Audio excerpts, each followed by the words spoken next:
Hey folks, welcome to my video ripping apart a Sleepytie. You may have seen, like I have, targeted ads for this really weird scrunchie thing with this tubular top and then this fluffy, scrunchy looking bottom that's meant for sleeping with your hair up and around and tied in the thing.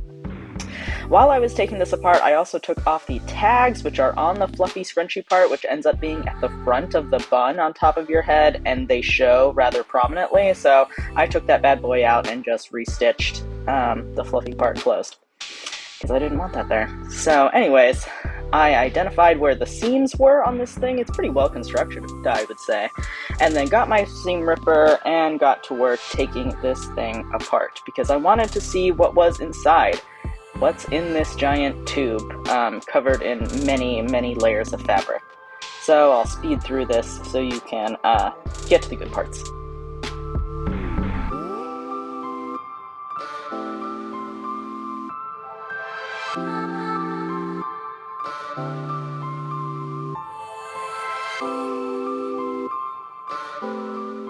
Okay, so I wanted to see also, like, what was the tension, what's the elastic inside the scrunchy part that goes around your hair? Like, is it anything special that they've used in here? And turns out no, it's just a piece of elastic, you know, centimeter thick, nothing special. You could buy it in Joann's, well, if Joann's still existed, but you could probably buy it at Michael's and Hobby Lobby. But yeah, it's just a normal piece of elastic in there.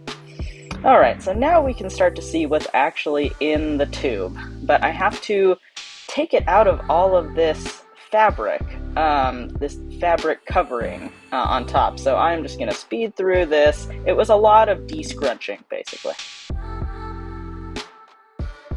Aha, the tube is revealed. Okay, so that's what it looks like, uncovered, but it is this plasticky, spongy kind of netting, I guess, and it seems very dense. So what I did was, there was an outer layer, and then these are the inner layers. I'm actually gonna cut a little bit from the inner layer because a problem I was having with the Sleepytie was that when I put my hair, which is very long and thick, up and around the tubular part, twisting it around like you're supposed to, the bun on my head was almost as big as my head. It was ridiculous looking because the tube was so thick.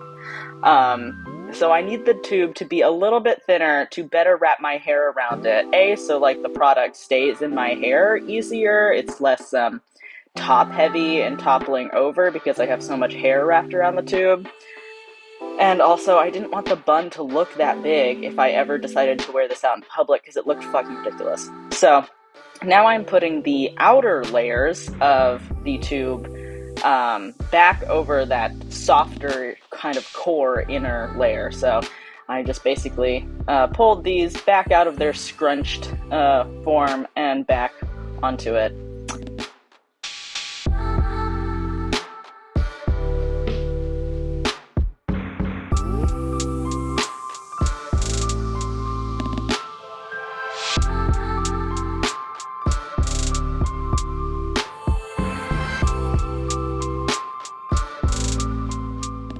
For anyone wondering, this is the large size. I probably could have gone with a medium, even though I have long, thick hair, just because I liked the smaller bun rather than the giant bun my big hair gives me. But this color, which is lilac and one of my favorites, was on final sale. And I was like, well, I have sewing skills, I can make any adjustments I need, which is what I'm going to do. I'm going to kind of shorten this tubular part just a little bit. Oh, you can see I also bought the icy blue color because I love that too, and it was also final sale, and I couldn't stop myself because sometimes I shop when I get stressed. So you can see now that, like, the tube that I have for the purple one is a little less dense than the tube in the undeconstructed blue one.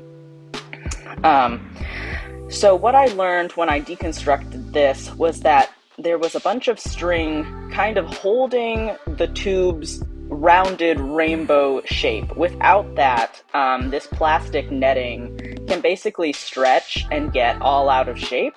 So you need to add some extra string or thread to kind of hold it in place, I used some very thick embroidery floss that I had used. These are just like remnants from another project, I should say, to kind of hold its shape and to actually make the arch a little bit smaller. So this is smaller than when it started. It's probably closer to the medium size now.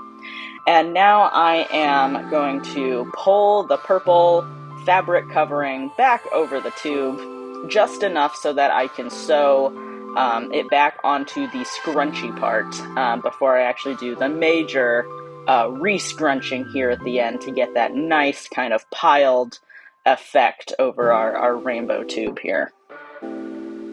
Okay, so I'm finding where I need to sew this back into place, and luckily there's kind of this like circular pattern imprint left over from the factory that makes it pretty easy.